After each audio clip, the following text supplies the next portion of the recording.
Hello students, today I am going to start the poem A Tiger in the Zoo by Leslie Norris. This is also from our first flight book.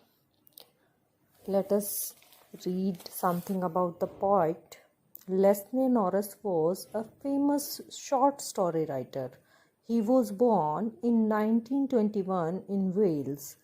Leslie Norris has decided even at an early age that he would become a poet. He was very much interested in the poems of different writers. His first poem was published in 1938, but his first book of poetry came out in 1943. In July 1942, Norris married Catherine, better known as Kitty. They moved to England and trained themselves to be the teachers. They worked in many institutes as a teacher. He shot to fame with his first publication, that is Finding Gold. He died in 2006. This poem is about a tiger. As the title itself says, the tiger in the zoo, means the poet is going to tell about a tiger who is in the zoo. In this poem, the poet is trying to contrast tiger in the zoo with the tiger in its real natural habitat. In order to show the contradiction, the poet shifts the scene from the jungle to zoo. Means in some of the paragraphs, we will come to know about the tiger, which one is in the zoo. And in some of the paragraphs, the life of the zoo in the natural habitat, that is forest. The poet wants to show the difference between two environments. Let us read the poem. This poem contrasts a tiger in the zoo with the tiger in its natural habitat. The poem moves from the zoo to the jungle and back again to the zoo. Read the poem silently once and say which stanzas speak about the tiger in the zoo and which ones speak about the tiger in the jungle.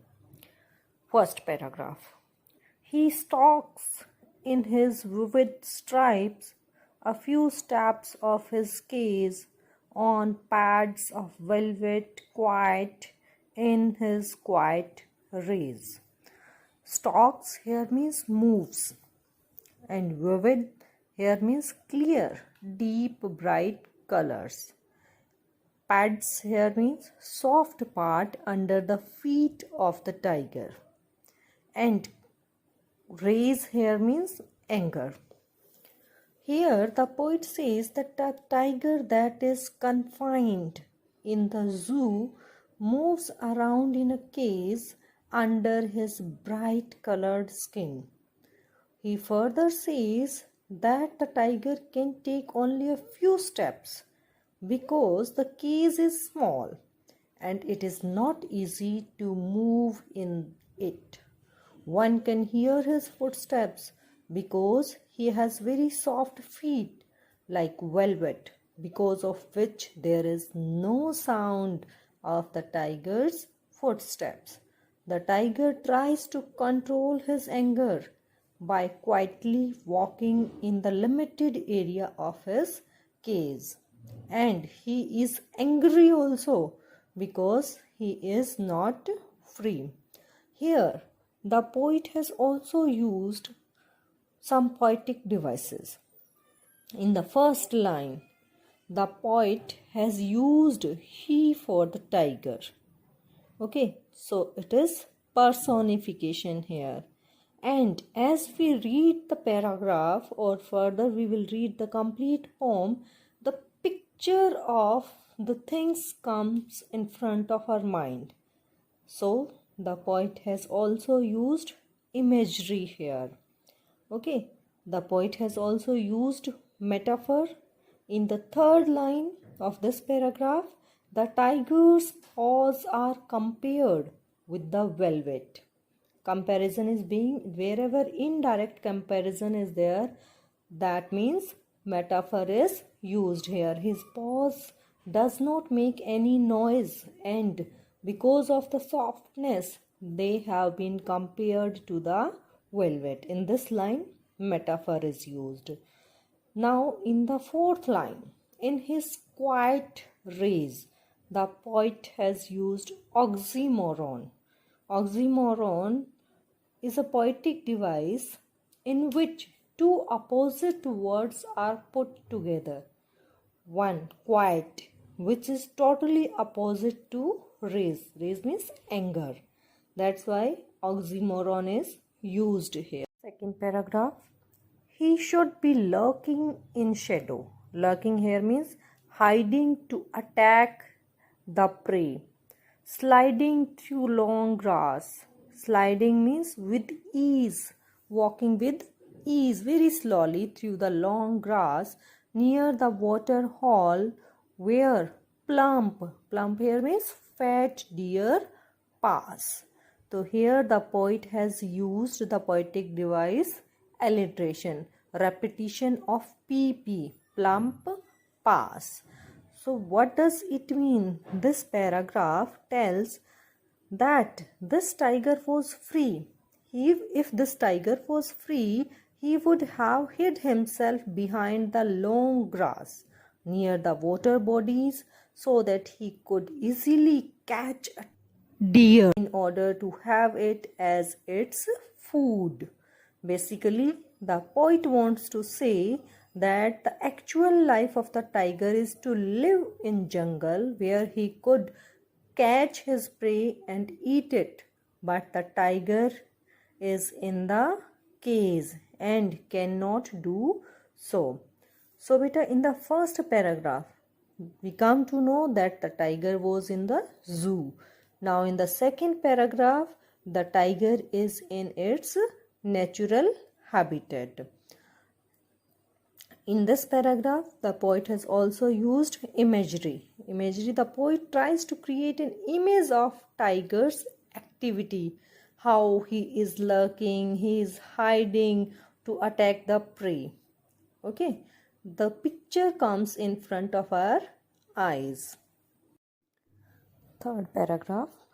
He should be snarling around houses at the jungle's edge, baring his white fangs, his claws, terrorizing the village. In this paragraph, snarling means growling sound of the tiger, and baring means uncovering his white fangs. Fangs here means teeth, and terrorizing means frightening. The poet says that if the tiger would have been free, he would have snared around the houses located at the outskirts. Outskirts means outer area, edge of the forest. He would be frightening the people with his sharp teeth and claws. This would create fear among the people living in the village. Here in the first line of third paragraph, the poet has used onomatopoeia. Onomatopoeia is a poetic device in which we come to know about the sounds. Snarling means growling sound of the tiger. Okay, so a more example you can take. He rolled and crawled and hauled.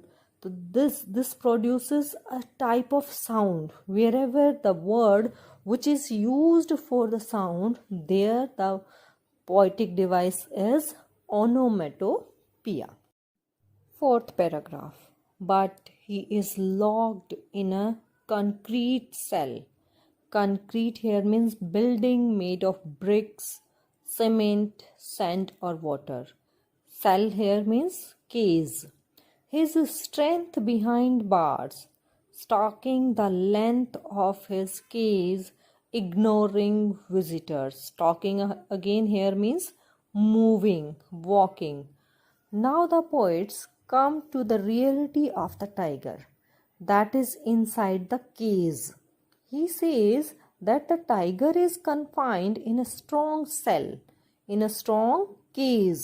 He says that the tiger is confined in a strong cell which is made up of strong building material, that is bricks and cement, sand or water. He further says that as the tiger is behind the bars in the cage, so his ferociousness is also behind the bars. He just walks in the cage. He just stalks in the cage.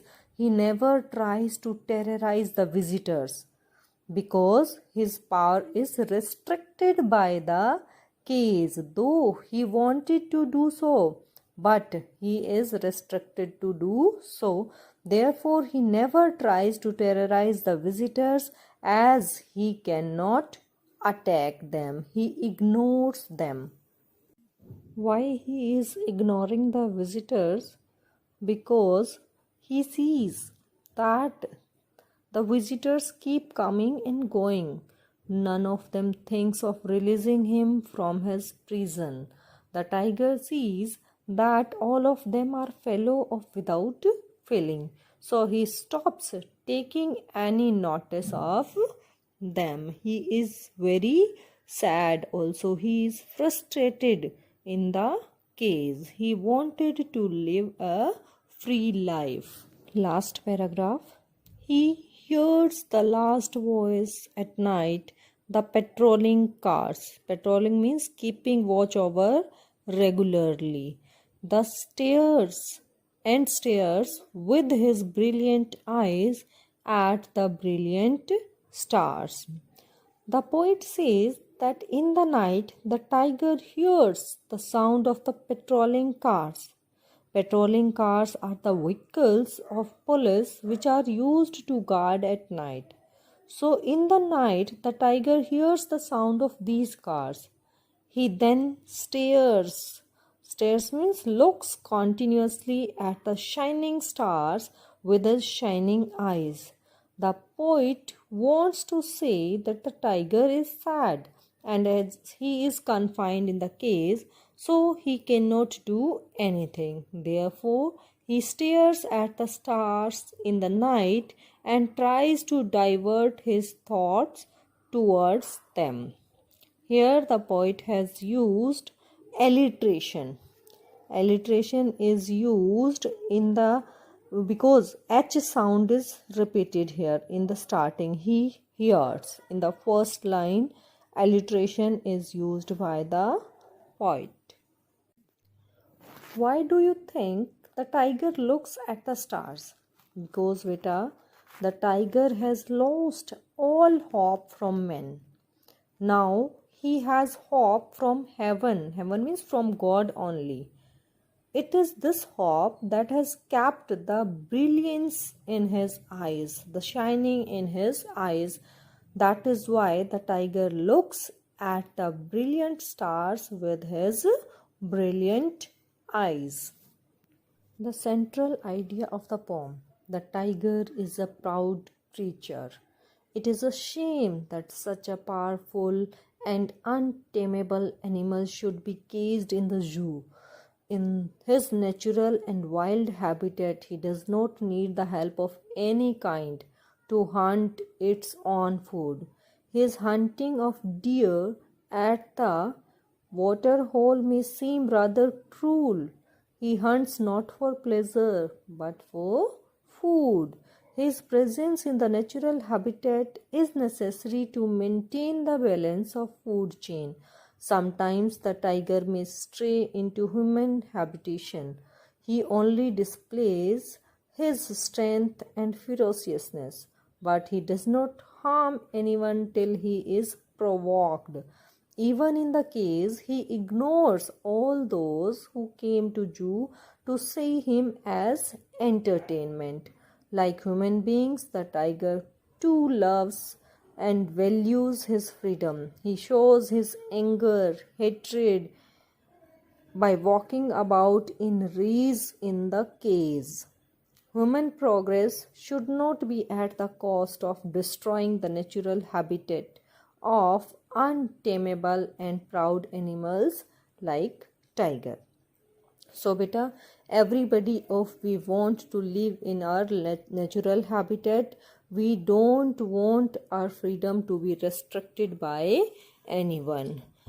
And I know all of you will understand this poem in this critical situation, as all of we are confined to our homes. Okay, we are not allowed to go out. We earlier we used to keep on moving here and there, going here and there. Now we are not allowed to do so, and we are like the animals which are caged by the human beings. Now we can understand their feelings better, that how do they feel when they have been kept in the cases by the human beings, by the people for the entertainment or some other purposes. So beta, that's the end of your poem. After that I will give you some work that you have to do in your notebook.